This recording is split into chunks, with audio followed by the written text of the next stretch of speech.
είπατε τη θυγατρήσιον, ιδού ο βασιλεύς σου έρχεται Ιμπραής και επιβεβικός επί όλων και επί πόλων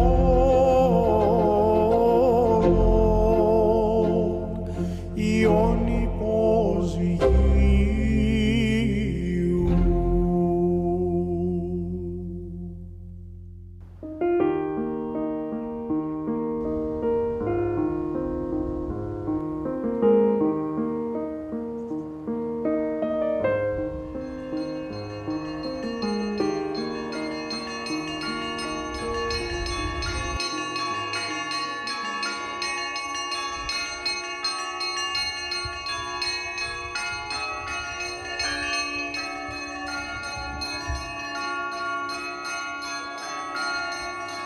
La fondation de notre monastère est en lien très étroit avec la fondation du monastère de Saint-Antoine-le-Grand qui se trouve dans le Vercors, dans la mesure où notre père spirituel et notre père fondateur est le père Placide d'Essey, qui a d'abord fondé en 1978 le monastère de Saint-Antoine.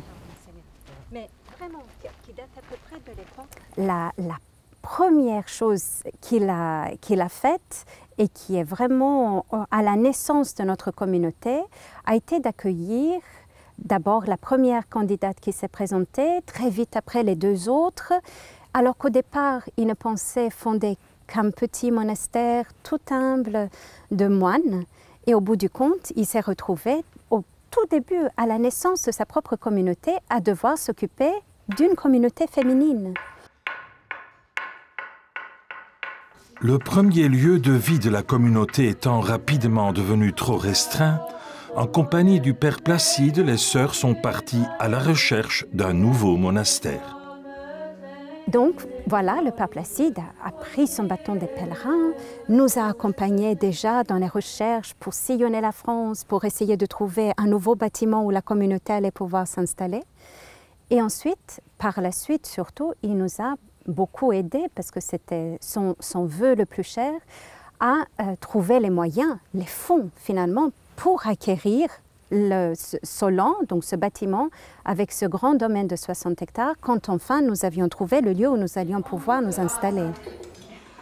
Mais avec un groupe d'extrémistes intolérants, continue de tisser une toile d'un... La communauté compte entre-temps 15 sœurs issues de 9 pays différents. 2 novices partagent leur vie dans la communauté. Alors, dans cette universalité, le choix a été fait d'avoir le français comme langue commune entre nous les sœurs, et également pour ce qui est de notre liturgie, eh bien, c'est le français qui a été choisi sur la base de la musique byzantine. Les sœurs ont fait le choix de vivre de la production de leurs chants selon les principes de l'agriculture biologique. Ce choix ne fut pas évident à l'origine, car aucune d'entre elles n'avait la moindre expérience en matière de l'agriculture ou de l'écologie. En parlant, en discutant avec les uns et les autres, un ami orthodoxe, vigneron de la région, est venu un dimanche et il nous redemandait, parce qu'avec souci, il se sentait très concerné par notre expérience que nous menions ici au monastère. Et en voyant que nous commencions vraiment à être déçus et un petit peu désappointés par rapport à la situation dans laquelle nous nous trouvions, parce qu'on était vraiment en difficulté financière à ce moment-là, il nous a dit: vous savez, je pense qu'il n'y a qu'une seule personne qui va pouvoir vous aider. Cette personne est un grand ami à moi. J'espère qu'il va accepter de venir ici au monastère. Et cette personne s'appelle Pierre Rabhi, Monsieur Pierre Rabhi, qui est en même temps poète, agroécologiste et qui s'est spécialisé dans les cultures pour les pays où il y a très peu d'eau, justement, les pays assez désertiques. Il est installé en Ardèche, donc à peine à 1 heure d'ici, du monastère. Et grâce à Dieu, vraiment, nous le considérons comme une grande providence divine qu'il ait accepté de venir ici au monastère. Avec Pierre Rabhi, les sœurs apprennent à gérer leur domaine et à vendre les produits qu'elles en tirent. Ainsi naîtra aussi une association dont le but sera d'aider la communauté, non seulement par des conseils, mais aussi sur le terrain.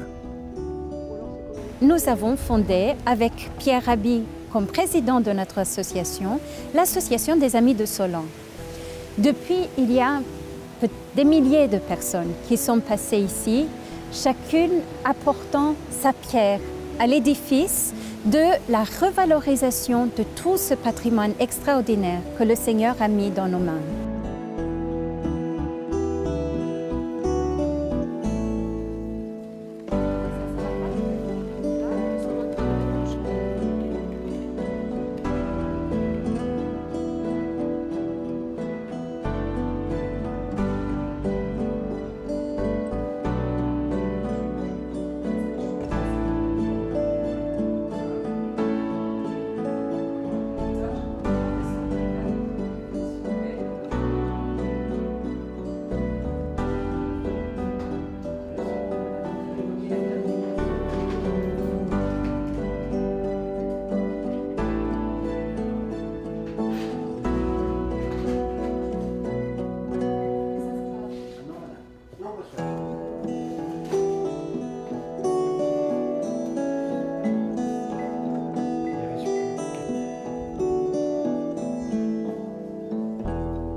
La construction de cette église, pour nous, s'est sentie vraiment comme un besoin très important dans la mesure où ce qui nous est le plus cher en tant que monastère, c'est l'hospitalité.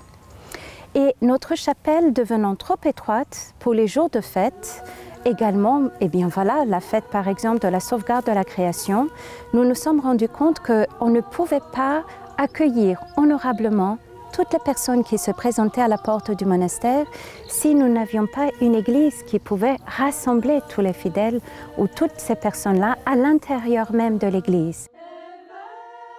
Les choix qui ont été faits pour cette construction ont été ceux justement autant que possible d'une construction écologique. Dans la mesure où nous avons pu utiliser pour la grande joie de la communauté, eh bien, les pierres même de Solan, ces pierres que nous avons trouvées dans l'ancien mas.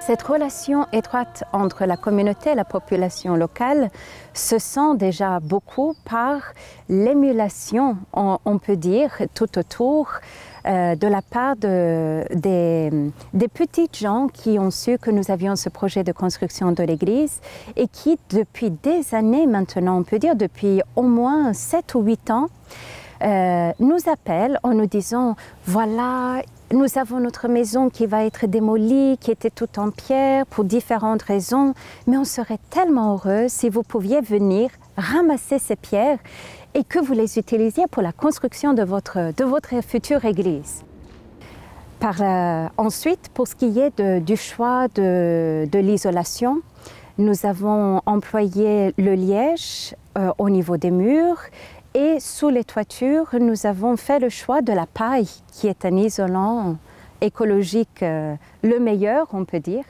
Donc, on essaye évidemment de mettre les murs autant que possible hors des grands écarts de température, que ce soit par rapport à la chaleur en été ou bien par rapport au froid en hiver. La construction de la nouvelle église prendra sans doute encore quelques années, mais les sœurs espèrent pouvoir l'utiliser au plus vite.